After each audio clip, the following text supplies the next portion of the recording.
আসসালামু আলাইকুম, সবাই ভালো আছেন? দুপুরে রান্নার জন্য রেডি হয়ে গেলাম, সব কিছু রেডি করছি। এই যে পেঁয়াজ মরিচ ভাজতে দিয়ে দিলাম এখানে।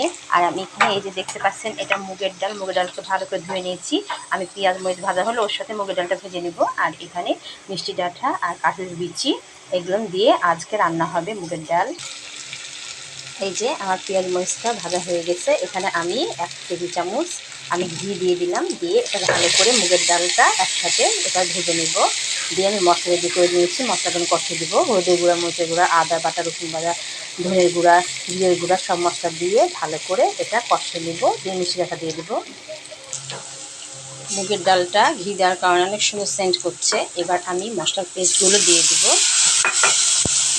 আর এখানে আমার আদা বাটা, মরিচ বাটা, এখানে মরিচ না আদা, রসুন আর পেঁয়াজ বাটা আছে, এগুলো 2 চামচ দিয়ে দেবো। তো ভালো করে কষিয়ে নিয়ে মিষ্টিটা দিয়ে কষিয়ে নিব। এই যে ডাঁটা দিয়ে ভালো করে কষিয়ে নিলাম। এবার আমি পরিমাণ মতো পানি দিয়ে এটা রান্না করতে দেবো মিডিয়াম আঁচে। যারা যারা পেজটা এখনও ফলো করেনি ঝটপট ফলো করে দেবেন, লাইক শেয়ার কমেন্ট করতে ভুলবেন না। পাশে থাকবেন, সাথে থাকবেন সবসময়।